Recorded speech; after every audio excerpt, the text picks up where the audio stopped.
نام کیا ہے آپ کا؟ ماتھے پہ بل ڈالے اس شخص نے مجھ سے پوچھا تھا۔ جی آیت فہیم۔ ایجوکیشن؟ دوسرا سوال آیا۔ M.Com، میں نے دھیرے سے جواب دیا۔ پہلے کوئی تجربہ ہے اس کام کا مس آیت؟ وہ اسی سخت لہجے میں بولا۔ نو سر، لیکن میں مینج کر لوں گی۔ میری بات سن کے وہ اٹھ کے کھڑا ہو گیا، اپنے دونوں ہاتھ جیب میں ڈالے میری کرسی کے قریب آ گیا۔ عمر کیا ہے آپ کی مس آیت؟ وہ میرے سامنے کھڑا ہو کے پوچھ رہا تھا۔ 22 سال۔ میری بات پہ اس نے گہری سانس لی۔ آپ جانتی ہیں نا کہ میرا بیٹا بول نہیں سکتا، سن بھی نہیں سکتا، کیسے مینج کریں گی آپ؟ اس نے بڑی سنجیدگی سے میرے نروس ہوتے چہرے کو دیکھا۔ یہ پہلا موقع تھا جب میں کسی انٹرویو کے لیے بیٹھی تھی۔ میرا نروس ہونا فطری بات تھی۔ مجھے بچے اچھے لگتے ہیں، میں نے ہچکچاتے ہوئے کہا۔ میری بات پہ وہ ہنسنے لگا۔ مس آیت، کیا یہ کافی ہے ایسے بچے کو سنبھالنے کے لیے؟ کیا آپ کو بچے اچھے لگتے ہیں؟ وہ میری طرف جھک کے بولا۔ مجھے اپنے بچے کے لیے ایک ایسی کیئر ٹیکر چاہیے جو اسے ایک ماں کی طرح ٹریٹ کرے۔ میں آپ کو منہ مانگے پیسے یوں ہی نہیں دے رہا۔ جی سر، میں جانتی ہوں، میں مینج کر لوں گی۔ مس آیت، آپ نے میری باقی شرائط غور سے پڑھ لی تھیں؟ آپ اور آپ کی فیملی کو کوئی اعتراض تو نہیں ہوگا؟ کیونکہ آپ کو میرے گھر پہ رہنا پڑے گا اور اگلے 5 سال تک حسن کو چھوڑ کے آپ کہیں نہیں جا سکتی۔ جی سر، میں نے تمام شرائط پڑھ لی تھیں، میں نے منمناتے ہوئے کہا۔ اس نے کچھ تعجب کا اظہار کیا۔ اور ان 5 سالوں میں اگر آپ کا کوئی رشتہ آ گیا یا آپ کے والدین نے شادی کے لیے کہا تو پھر کیا کریں گی آپ؟ نو سر، ایسا کچھ نہیں ہوگا۔ مس آیت، میں چاہتا ہوں کہ آپ اچھی طرح سوچ لیں۔ ابھی تو آپ ہر بات پہ ہاں کر رہی ہیں، ہو سکتا ہے کل کو آپ کو اعتراض ہو، تو پھر میں کوئی ایکسکیوز نہیں سنوں گا۔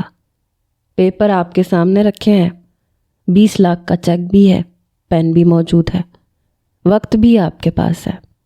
آپ چاہیں تو گھر جا کے اچھی طرح سوچ سکتی ہیں۔ نہیں سر، اس کی ضرورت نہیں۔ میں نے سامنے رکھے پیپرز پہ سائن کیے اور چیک اٹھا لیا۔ یہ چیک 1 سال کا ہے اور اب 1 سال تک آپ سانس بھی میری مرضی سے لیں گی۔ مجھے اپنے بچے کے معاملے میں ذرا سی بھی لاپرواہی برداشت نہیں ہے۔ وہ سخت لہجے میں بولا۔ مجھے ایسے لگ رہا تھا جیسے میں نے ایگریمنٹ نہیں، اس کی غلامی اختیار کر لی ہو۔ آپ اپنا ضروری سامان اپنے گھر سے لے آئیں، میرا ڈرائیور باہر کھڑا ہے، وہ آپ کو چھوڑ آئے گا۔ شکریہ سر۔ میں نے چیک پکڑا اور اس کے بنگلے سے باہر آ گئی۔ احسانات کا بوجھ بہت بھاری ہوتا ہے، انسان کی نظریں اور گردن ہمیشہ جھکی رہتی ہیں، لیکن یہ 20 لاکھ میرے ضمیر سے ہر بوجھ اتارنے کے لیے کافی تھے۔ گاڑی کی پچھلی نشست پہ بیٹھتے ہوئے میں نے ڈرائیور کو اپنے گھر کا پتہ بتایا، جہاں مجھے بس آخری بار جانا تھا، سارے حساب چکتا کرنے کے لیے۔ میں گھر واپس آئی تھی۔ کچھ ہی دیر میں گاڑی میرے گھر کے سامنے رکی۔ میں نے گہری سانس لی اور نیچے اتری، دروازے پہ دستک دی۔ کچھ دیر بعد دروازہ مومانی نے کھولا۔ پہلے انہوں نے مجھے نفرت سے دیکھا، لیکن جب میرے پیچھے کھڑی گاڑی پہ نظر پڑی تو حیرت سے ان کی آنکھیں پھٹی رہ گئیں۔ آیت، یہ گاڑی کس کی ہے؟ کہاں سے آ رہی ہو تم؟ میں اندر داخل ہو گئی۔ اپنے عاشق سے نکاح کر کے آ رہی ہوں مومانی جان۔ میرے جواب پہ وہ تل ملا گئی۔ کیا بکواس کر رہی ہو؟ وہی جو آپ سنتی آئی ہیں۔ یہ کہتے ہوئے میں اپنے کمرے میں چلی گئی، الماری کھولی، کپڑے بیگ میں رکھنے لگی۔ مومانی بھی پیچھے پیچھے آ گئی۔ یہ سب کیا ہے؟ کہاں جا رہی ہو تم؟ جب میں نے کہہ دیا کہ نکاح کر چکی ہوں تو ظاہر ہے اپنے شوہر کے گھر جا رہی ہوں۔ وہ تیزی سے بولی، میں تیرے ماموں کو بلاتی ہوں، بلکہ فرقان کو بلاتی ہوں، وہ تمہارا دماغ درست کرے گا۔ وہ موبائل پہ کال کرنے لگی۔ میں مسکرا کے بولی، شوق سے بلائیں جسے بلانا ہے، اب میں کسی سے نہیں ڈرتی۔ اور ہاں، یہ لیں 20 لاکھ کا چیک۔ آج تک آپ نے مجھ پہ جتنا پیسہ خرچ کیا ہے یہ اس سے کہیں زیادہ رقم ہے۔ میں نے چیک ان کے ہاتھ میں تھمایا۔ وہ حیرت سے منہ کھولے مجھے دیکھ رہی تھی۔ اتنے پیسے کہاں سے آئے تمہارے پاس؟ میرے عاشق نے دیے۔ پھر وہی بکواس۔ یہ وہی بکواس ہے جو میں آج تک اس گھر میں سنتی آئی ہوں۔ اب میرا آپ سے کوئی تعلق نہیں۔ میں نے بیگ بند کیا اور اٹھنے لگی۔ مومانی نے دھمکی دی، فرقان تمہارا دماغ درست کرنا جانتا ہے۔ میں نے طنزیہ مسکرا کے کہا، اسے کہیے گا کہ سوچ سمجھ کے آئے۔ زید ہارون نام ہے میرے شوہر کا، جانے مانے بزنس مین ہے۔ یہ نام یاد سے بتا دیجیے گا، باقی معلومات وہ خود نکال لے گا، اور اگر واقعی اس میں تھوڑی سی مردانگی بچی ہے تو زید سے آ کے بات کرے۔ یہ کہہ کے میں باہر نکل گئی۔ ڈرائیور گاڑی کے ساتھ کھڑا تھا۔ اس نے میرا بیگ دیکھا تو بولا، آپ گاڑی میں بیٹھ جائیں، میں بیگ رکھ دیتا ہوں۔ نہیں، بیگ میں خود رکھوں گی، میں نے سختی سے کہا اور گاڑی میں بیٹھ گئی۔ ڈرائیور نے بیگ ڈگی میں رکھا، خود ڈرائیونگ سیٹ سنبھال لی۔ میں نے گاڑی کی کھڑکی سے باہر دیکھا، مومانی گیٹ پہ کھڑی تھیں اور میں ان کے تمام احسانات سود سمیت لوٹا کر جا چکی تھی۔ مجھے نہیں معلوم تھا کہ میں زید ہارون کے بیٹے کو صحیح طرح سنبھال پاؤں گی یا نہیں۔ مجھے بچوں کو سنبھالنے کا کوئی تجربہ نہیں تھا۔ ہاں، یہ الگ بات ہے کہ واقعی مجھے بچے بہت اچھے لگتے تھے، اور پھر میں نے سن رکھا تھا کہ بچے پیار کے بھوکے ہوتے ہیں، انہیں اور کسی چیز کا لالچ نہیں ہوتا، اور میں اسے پیار اور محبت دے سکتی تھی۔ گاڑی جب بنگلے کے باہر پہنچی، پہلے ہارن پہ ہی چوکیدار نے دروازہ کھول دیا۔ گاڑی پورچ پہ لگ چکی تھی۔ میں نیچے اتری، ڈرائیور نے میرا سامان اتارا۔ ایک ملازم نے میرا سامان پکڑ لیا۔ وہ کہنے لگا، بی بی صاحبہ آپ اندر جائیں، میں سامان لے کے آتا ہوں۔ میں اندر گئی۔ سامنے وہ شخص موجود تھا، وہ شام کی چائے پی رہا تھا۔ مجھے دیکھ کے کہنے لگا، آپ کے گھر والوں نے اعتراض تو نہیں کیا؟ میں نے کہا، میں اپنے فیصلے میں آزاد ہوں، اپنے فیصلے میں خود کرتی ہوں۔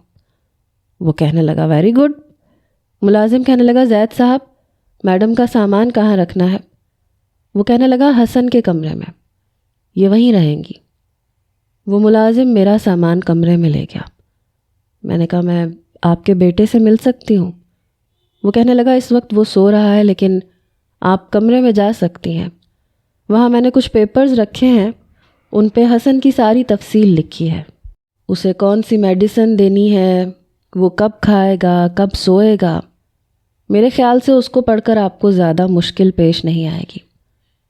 میں نے کہا، ٹھیک ہے، میں دیکھ لوں گی۔ یہ کہہ کے میں ملازم کے ہمراہ حسن کے کمرے میں پہنچی۔ جیسے ہی میں نے اس بچے کو دیکھا تو میں حیران رہ گئی۔ وہ صرف 1 ماہ کا بچہ تھا، اور 1 ماہ کے بچے کے بارے میں وہ شخص یہ کیسے کہہ سکتا تھا کہ وہ سن نہیں سکتا، وہ بول نہیں سکتا؟ شاید اس نے اسے چیک کروایا ہوگا۔ میں نے گہری سانس لی، اس بچے کے پاس بیٹھ گئی۔ وہ بہت معصوم تھا، لیکن کمزور بھی تھا۔ پتہ نہیں اس کی ماں کہاں تھی۔ بہرحال اب سوئے ہوئے بچے کو دیکھ کے میں نے اسے ہاتھ تک نہیں لگایا کہ کہیں اٹھ نہ جائے۔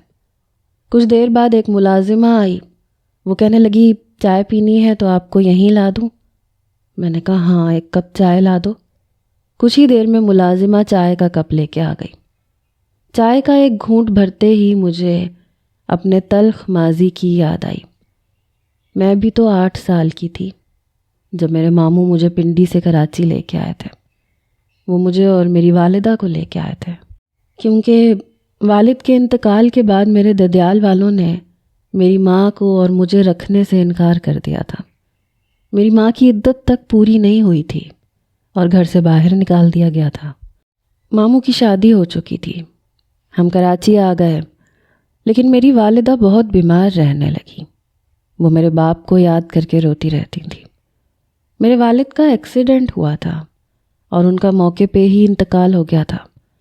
میری ماں کے لیے اور میرے لیے یہ صدمہ بہت بڑا تھا، لیکن پھر بھی میں اپنی ماں کو سنبھالتی تھی، میں ان کا خیال رکھتی تھی، مگر چند ماہ میں وہ بھی مجھے چھوڑ کے چلی گئی۔ تب اصل میں یتیم ہوئی تھی۔ پیار کرنے والی مومانی، ماموں، ان کا اصل رنگ میں نے 8 سال کی عمر میں دیکھا تھا۔ میرے ماموں کا یہ احسان تھا مجھ پہ کہ انہوں نے مجھے تعلیم دلوائی تھی، شاید اس لیے کہ میں ان کے بیٹے کی ساری زندگی عیش میں گزارنے کے لیے کما سکوں۔ انہیں یہ بہتر لگا کہ اگر یہ پڑھ لکھ جائے گی تو یہ نوکری کرے گی تو ان کا بیٹا بیٹھ کے کھا سکے گا، لیکن میں نے ان کے احسانات اسی صورت میں چکا دیے تھے۔ اگر میں وہاں رہتی تو شاید مر جاتی۔ مجھے زید ہارون کے بارے میں بتایا گیا تھا کہ وہ امیر شخص ہے، اسے اپنے بیٹے کے لیے کیئر ٹیکر کی ضرورت ہے۔ چند دن پہلے فریحہ مجھ سے ملنے آئی تھی اور مجھے بتا کے گئی تھی۔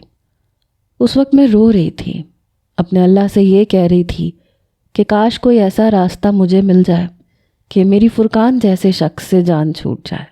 اسی لیے میں نے وقت ضائع کیے بغیر زید ہارون کے آفس کا رخ کیا۔ وہاں اسی نے مجھے بتایا کہ اس کی شرائط بہت سخت ہیں، اگر لڑکی ان پہ عمل نہ کرے تو وہ اسے نہیں رکھ سکتا۔ میں نے اس کی شرائط پڑھی تو مجھے ان میں کوئی خاص مسئلہ نظر نہیں آیا۔ میں ویسے بھی ماموں کے گھر سے جان چھڑانا چاہتی تھی، مجھے وہاں رہنا ہی نہیں تھا۔ فی الحال 5 سال تک میں ایک تحفظ میں تھی، جانتی تھی کہ ان 5 سالوں میں میرے ماموں، ممانی یا فرقان مجھے کوئی مشکل نہیں پہنچا پائیں گے۔ جیسے ہی میں نے چائے ختم کی وہ بچہ اٹھ گیا اور وہ بے چینی سے رو رہا تھا، مگر اس کی آواز بہت کم نکل رہی تھی، بس اس کے بہتے آنسوؤں سے یہ لگ رہا تھا کہ وہ رو رہا ہے۔ اس کی آواز سن کے فوراً سے ملازمہ اندر آئی، اس کے ہاتھ میں فیڈر تھا۔ پھر وہ مجھے سمجھانے لگی، میں نے اسے گود میں بھرا، ملازمہ کو وہیں بٹھایا۔ میں نے کہا پہلے آپ دیکھیں میں صحیح طریقے سے فیڈر پلا رہی ہوں یا نہیں، کیونکہ میں نے پہلی بار بچے کو گود میں پکڑا تھا، مجھے کچھ سمجھ نہیں آ رہی تھی۔ میں نے اسی طریقے سے فیڈر اسے پلانا شروع کیا جیسے ملازمہ بتا رہی تھی۔ پھر اسے اپنے کندھے کے ساتھ لگا لیا، اس کی کمر پہ ہاتھ پھیرنے لگی۔ بچہ کافی خوبصورت تھا، اس کی براؤن آنکھیں تھیں، کھلی کھلی سی، بالکل اس کے باپ کی طرح۔ بہرحال رات تک مجھے اس بچے کو سنبھالنے میں زیادہ مشکل پیش نہیں آئی تھی۔ جب ملازمہ مجھے ڈنر کا کہنے آئی تو اس وقت حسن جاگ رہا تھا۔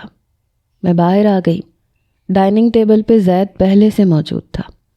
میری گود میں حسن کو دیکھ کے اس کے چہرے پہ مسکراہٹ پھیلی تھی۔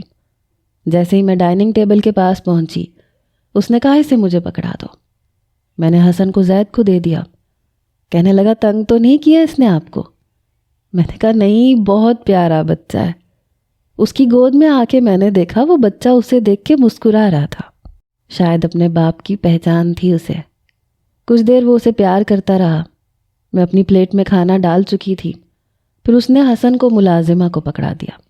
وہ کہنے لگا جب مس آیت کھانا کھا چکے ہیں تو پھر انہیں دے دیجیے گا۔ کھانے کے دوران وہ حسن کی باتیں ہی مجھ سے کرتا رہا کہ جب وہ رسپانس نہیں دیتا تھا تو اس نے ڈاکٹر سے اس کا چیک اپ کروایا تو یہ انکشاف ہوا کہ اس کا بیٹا سن نہیں سکتا تو ظاہر سی بات ہے کہ بول بھی نہیں سکتا۔ یہ کہتے ہوئے میں نے محسوس کیا کہ زید کی آنکھوں میں آنسو جھلملائے تھے، لیکن وہ فوراً خود پہ کنٹرول کر گیا۔ کھانا کھانے کے بعد میں نے حسن کو پھر سے گود میں لے لیا۔ جیسے ہی میں اپنے کمرے میں جانے لگی تو زید کہنے لگا مس آیت میری بات سن کے جائیں۔ میرے قدم وہیں رک گئے۔ میں نے پلٹ کے اسے دیکھا تو کہنے لگا رات کو کمرہ لاک مت کیجیے گا۔ میں اس کی بات پہ حیران ہوئی۔ میں نے کہا میں سمجھی نہیں۔ وہ کہنے لگا کیوں آپ کو اردو نہیں آتی؟ یہ کہتے ہوئے وہ نیپکن سے اپنا منہ صاف کر رہا تھا۔ پھر کہنے لگا میں نے تو صاف سیدھی اردو میں کہا ہے کہ رات کو سوتے ہوئے اب اپنا کمرہ لاک نہیں کریں گی۔ اس نے ایک ایک لفظ جمع کے کہا۔ مجھے اس کی یہ بات بڑی عجیب سی لگی۔ میں نے کہا وہ کیوں؟ تو کہنے لگا اس لیے کہ میں رات کو اپنے بیٹے کو دیکھنے کے لیے آؤں گا، تو اس لیے کمرہ لاک نہیں ہونا چاہیے۔ یہ سن کے مجھے بہت عجیب لگا۔ انسان سوتے ہوئے اچانک کیسے جاگ سکتا ہے؟ اور کمرے میں صرف اس کا بیٹا تو نہیں تھا، میں بھی تھی۔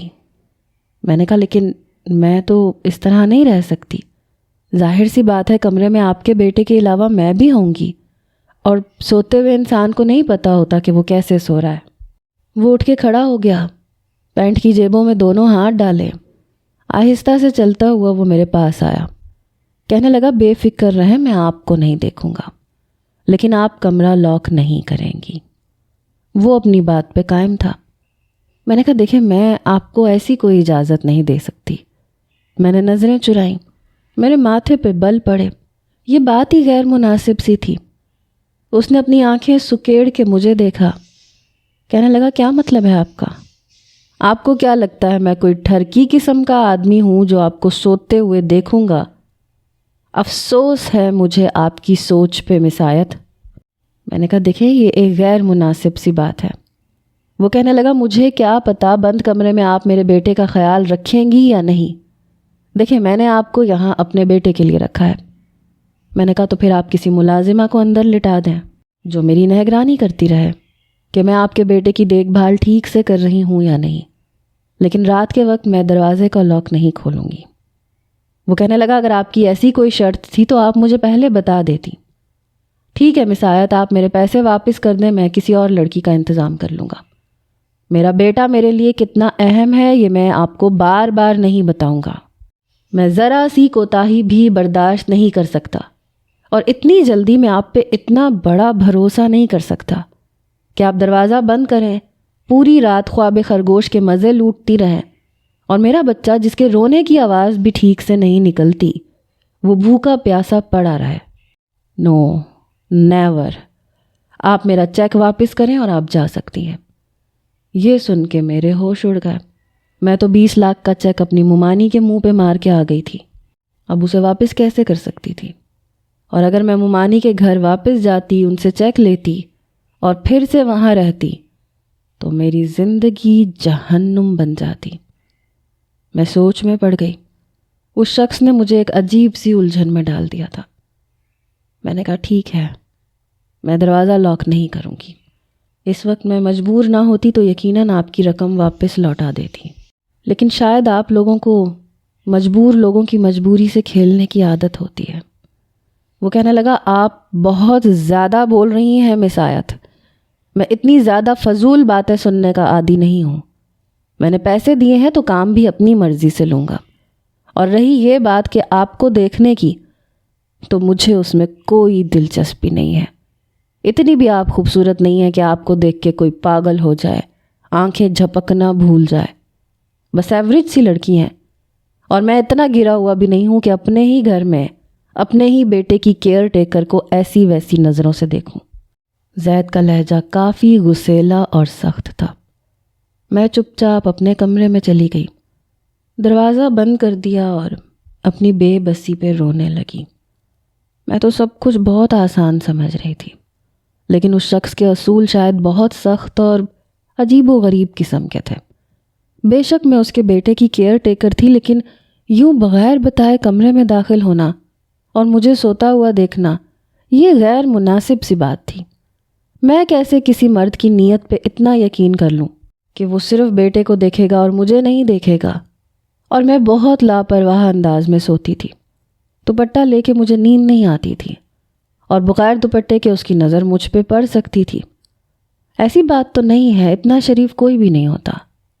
اب مجھے اس نوکری پہ کچھ پچھتاوا ہو رہا تھا۔ عجیب شخص تھا، مجھے ایک نئی سی الجھن میں ڈال گیا تھا۔ پتہ نہیں انسان کبھی کبھی اپنے حالات کے ہاتھوں اتنا بے بس اور مجبور ہو جاتا ہے کہ اس کے پاس دوسرا کوئی راستہ نہیں بچتا۔ میں نے کئی جگہ نوکری تلاش کی تھی، مجھے نوکری نہیں مل رہی تھی۔ نوکری مل جاتی تو شاید میں یہاں کام نہ کرتی۔ فی الحال مجھے ممانی کے گھر سے جلد از جلد نکلنا تھا تاکہ وہ میرا نکاح فرقان سے نہ کر دیتی۔ ایک بڑی مصیبت سے میں بچ کے نکلی تھی، اور اب لگ رہا تھا جیسے دوسری مصیبت میں پھنس گئی ہوں۔ یہ کون سی شرط تھی؟ مجھے بھی پتا تھا کہ میں کس کام کے لیے مامور کی گئی ہوں، تو میں کیوں اس کے بیٹے کا خیال نہیں رکھوں گی؟ لیکن یہ بات تو ٹھیک نہیں تھی۔ بہرحال میں نے حسن کو فیڈر پلایا، اسے کندھے سے لگا کے کمرے میں ٹہلنے لگی۔ کچھ ہی دیر میں وہ سو چکا تھا۔ میں نے بڑی آہستگی سے اسے بیڈ پہ لٹا دیا، خود اس کے برابر میں لیٹ گئی، لیکن اس سے پہلے میں نے دوپٹہ خود پہ اچھی طرح لپیٹا تھا، اپنے سر پہ بھی لے لیا تھا۔ میں بار بار خود کو دیکھ رہی تھی کہ میں کہیں سے نظر تو نہیں آ رہی۔ پھر میں نے لحاف لیا حسن کو بالکل اپنے قریب لٹایا کیونکہ میں جانتی تھی کہ وہ سن نہیں سکتا۔ رونے سے اس کے حلق سے آواز بہت کم آتی ہے۔ اگر وہ میرے برابر میں میرے ساتھ سویا ہوگا تو اس کی ذرا سی حرکت پر بھی میری آنکھ کھل جائے گی یا اس کی باریک سی آواز میرے کانوں میں چلی جائے گی، لیکن مجھے نیند ہی نہیں آ رہی تھی۔ جیسے ہی سونے کی کوشش کرتی لگتا کہ کمرے کا دروازہ کھلا ہے۔ میں فوراً آنکھیں کھول کے دروازے کو دیکھنے لگتی۔ اس شخص نے ایک ہی رات میں میری نیند اڑا کے رکھ دی تھی۔ میں ایک نہ سمجھنے والی الجھن کا شکار تھی۔ پتہ نہیں وہ کب آ جائے اپنے بیٹے کو دیکھنے کے لیے اور پھر مجھے دیکھنے لگے۔ پتہ نہیں کب میری آنکھ لگ گئی، لیکن ہلکی سی چوں چوں کی آواز سے میری آنکھ کھلی۔ اتنا سا ہاتھ میرے دوپٹے کو کھینچ رہا تھا۔ میں نے آنکھیں کھولیں تو حسن تھا۔ وہ مجھے دیکھ رہا تھا، کھیل رہا تھا، ساتھ میں میرا دوپٹہ کھینچ رہا تھا۔ بے ساختہ مجھے اس ننھے منھے بچے پہ پیار آیا تھا۔ میں نے اس کے ماتھے پہ بوسہ دیا۔ شاید اسے بھوک لگ رہی تھی۔ میں فوراً سے اسے گود میں اٹھا کے کھڑی ہو گئی۔ سائڈ ٹیبل پہ بوائل پانی موجود تھا، اس کے دھلے ہوئے فیڈر بھی وہاں پڑے تھے، ملک پاؤڈر بھی تھا۔ میں نے فوراً فیڈر بنا کے اسے پلایا۔ کچھ دیر اس کے ساتھ باتیں کرتی رہی۔ وہ بڑے غور سے مجھے دیکھ رہا تھا، کبھی ہلکا ہلکا مسکرا بھی لیتا تھا۔ جب کمرے کا دروازہ دستک کے بعد کھلا، دوپٹہ میرے سر سے سرک چکا تھا۔ میں نے فوراً سے دوپٹہ لیا۔ سامنے زید کھڑا تھا، نائٹ سوٹ میں ملبوس تھا۔ کمرے میں داخل نہیں ہوا۔ مجھے جاگتا دیکھ کر اور میری گود میں اپنے بچے کو دیکھ کر اس نے وہیں سے دروازہ بند کیا اور چلا گیا۔ میں نے سکون کا سانس لیا تھا۔ صبح حسن جاگ گیا تھا جب میں ناشتے کے لیے باہر آئی۔ اس وقت تک زید شاید آفس جا چکا تھا۔ ملازمہ مجھ سے ناشتے کا پوچھنے لگی۔ میں نے کہا بس چائے کا 1 کپ اور 2 سلائس، اس کے علاوہ اور کچھ نہیں۔ حسن میری گود میں تھا۔ ملازمہ ناشتہ بنا کے ٹیبل پہ رکھ چکی تھی اور میرے سامنے کھڑی تھی۔ میں نے کہا حسن کی والدہ کیا حیات ہیں؟ ملازمہ نے گہری سانس لی، پھر کہنے لگی نہیں، بیٹے کی پیدائش پہ ہی دم توڑ چکی تھی۔ صاحب کے لیے تو بہت بڑا صدمہ تھا۔ انہیں اپنی بیوی سے بہت محبت تھی، بے تحاشا۔ دونوں کی محبت کو شاید نظر لگ گئی۔ بس 1 سال ہی زید صاحب کی زندگی میں خوشیاں رہیں، لیکن مہر بی بی کے جاتے ہی ان کے چہرے پہ ہم نے کبھی مسکراہٹ تک نہیں دیکھی۔ پھر اس کے بعد حسن بابا کے بارے میں جو انکشاف ڈاکٹر نے کیا، اس کے بعد تو زید صاحب مکمل طور پہ ٹوٹ چکے ہیں۔ پتہ نہیں کیوں مجھے کچھ تجسس سا ہوا کہ دیکھوں تو صحیح زید ہارون کی بیوی کیسی تھی۔ جب اسے میں ایوریج لگ رہی ہوں تو اس کے لیے وہ تو بے حد حسین ہوگی، کیونکہ میرا شمار ایوریج لڑکیوں میں نہیں ہوتا تھا۔ پتہ نہیں میرے اندر ایسا تجسس کیوں پیدا ہوا۔ میں نے لاؤنج کی دیواروں کی طرف دیکھا کہ شاید کوئی تصویر لگی ہو۔ پھر ملازمہ سے کہا تمہارے صاحب اور بیگم صاحبہ کی کوئی تصویر نہیں ہے؟ وہ کہنے لگی ہاں ہے نا، ان کے کمرے میں ہے، لیکن ان کے کمرے میں کسی کو جانے کی اجازت نہیں ہے، بلکہ اپنا کمرہ وہ لاک کر کے جاتے ہیں۔ مجھے یہ سن کے حیرت ہوئی تھی۔ میں نے کہا وہ کیوں؟ کہنے لگی پتہ نہیں، اپنے سامنے ہی اپنے کمرے کی صفائی کرواتے ہیں اور آفس جانے سے پہلے کمرہ لاک کر کے جاتے ہیں۔ بیگم صاحبہ کی الماری میں ان کے کپڑے ویسے ہی ہینگ ہوئے پڑے ہیں، یہاں تک کہ ان کے ڈریسنگ ٹیبل پہ ان کا میک اپ بھی ویسے ہی سجا پڑا ہے۔ زید صاحب نے کبھی بھی ان کی کسی چیز کو ہٹایا نہیں ہے۔ بہت محبت کرتے ہیں وہ مہر بی بی سے۔ کچھ پل کے لیے مجھے زید کے لیے افسوس ہوا تھا۔ اگر آج اس کی بیوی زندہ ہوتی تو اس کی زندگی آج بہت اچھی ہوتی۔ ایک تو بیوی کا صدمہ، پھر اس پہ بیٹے کا دکھ، شاید اس کے مزاج کا چڑچڑا پن اسی وجہ سے ہے۔ وقت یوں ہی گزرنے لگا۔ 6 ماہ گزر گئے۔ حسن میرا عادی ہو چکا تھا، لیکن زید کے معاملے میں ابھی تک صرف اتنا ہی جانتی تھی جتنا پہلے دن جان پائی تھی کہ اس کی بیوی کا انتقال ہو گیا ہے۔ وہ صرف حسن کی تھوڑی بہت بات کرتا تھا۔ اب مجھے کمرہ کھول کے سونے میں کبھی کسی مشکل کا سامنا پیش نہیں آیا تھا، کیونکہ اس نے کبھی مجھ پہ غلط نظر نہیں ڈالی تھی، کبھی مجھے دیکھنے کی کوشش نہیں کی تھی۔ وہ نظریں جھکائے بس حسن کے بارے میں پوچھتا تھا۔ 6 مہینے بعد کہنے لگا مجھے امید نہیں تھی کہ آپ میرے بیٹے کو اتنے اچھے طریقے سے سنبھال پائیں گی۔ کھانے کے دوران اس نے مجھ سے یہ کہا۔ میں نے کہا آپ کو یہ کیوں لگتا تھا؟ حسن اب بیٹھنے لگا تھا، وہ میری گود میں بیٹھا ہوا تھا، میں ساتھ ساتھ اسے سیریلیک کھلا رہی تھی، خود بھی نوالے منہ میں ڈال رہی تھی۔ وہ کہنے لگا اس لیے کیونکہ آپ شادی شدہ نہیں ہیں۔ میرے ہاتھ میں نوالا رکا، مجھے اس کی بات سن کے کچھ حیرت ہوئی۔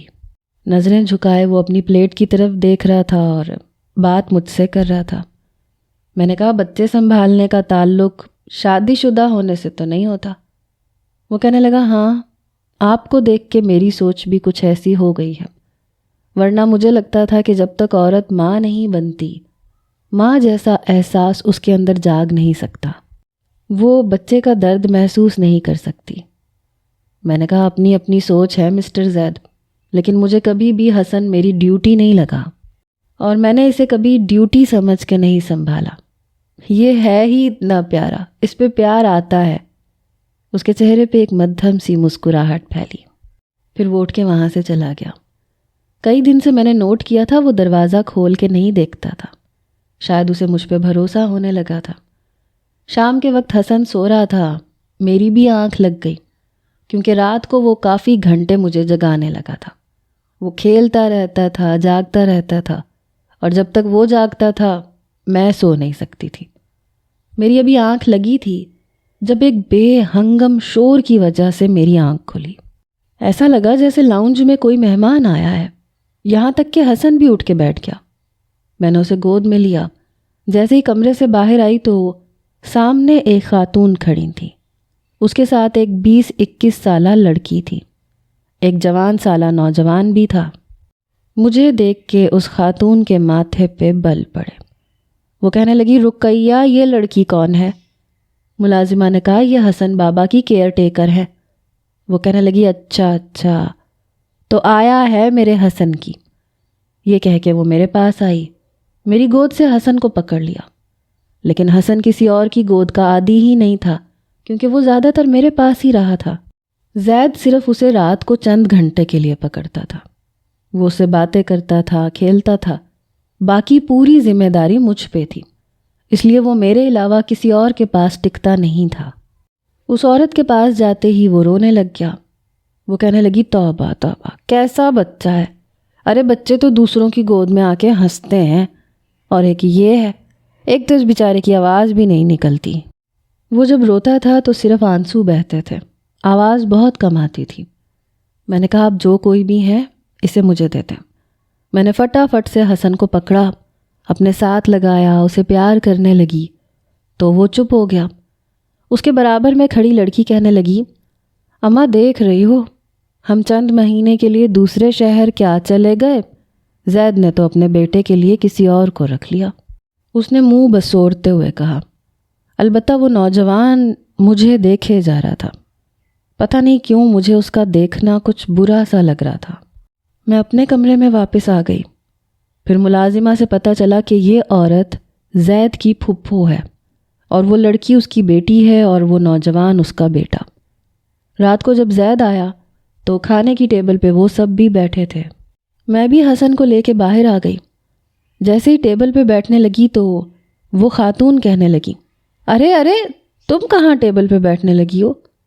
زید کہنے لگا کیا مطلب آپ کا؟ ظاہر ہے اس نے کھانا کھانا ہے، وہ یہیں بیٹھے گی۔ اس کی پھپھو کہنے لگی چلو جی زید مجھے تمہاری یہ عادت بالکل بھی نہیں پسند، تم ملازمین کو سر پہ چڑھا لیتے ہو۔ ارے بھائی انہیں ان کی اوقات میں رکھنا چاہیے۔ اے لڑکی، لو حسن کو مہرین کو پکڑاؤ، وہ سنبھال لے گی، اور تم جاؤ جا کے کچن میں بیٹھ کے کھانا کھاؤ جہاں دوسرے ملازمین کھا رہے ہیں۔ مجھے اس خاتون کی بات سن کے بڑا عجیب لگا۔ اس سے پہلے کہ میں حسن کو مہرین کو پکڑاتی، زید کہنے لگا پھپھو پلیز، آیت ملازمہ نہیں ہے، آیت آپ پلیز بیٹھیں کھانا کھائیں۔ اپنے ماتھے پہ بل ڈالے وہ کھانا کھانے لگا۔ اس کی پھپھو اسے گھور گھور کے دیکھ رہی تھی۔ وہ ویسی بڑی موٹی موٹی اور بڑی بڑی آنکھوں والی عورت تھی، اس پہ موٹا موٹا کالا کاجل لگا رکھا تھا۔ اس کی بیٹی بھی ایسے تیار تھی جیسے کوئی فیشن کی دکان ہو۔ زید کے سامنے تو وہ چپ ہی رہی، لیکن جیسے ہی اگلے روز وہ آفس گیا تو میرے کمرے کا دروازہ کھول کر وہ عورت اور اس کی بیٹی اندر آ گئی۔ اس کے بعد جو کچھ انہوں نے مجھ سے کہا میں سوچ بھی نہیں سکتی تھی۔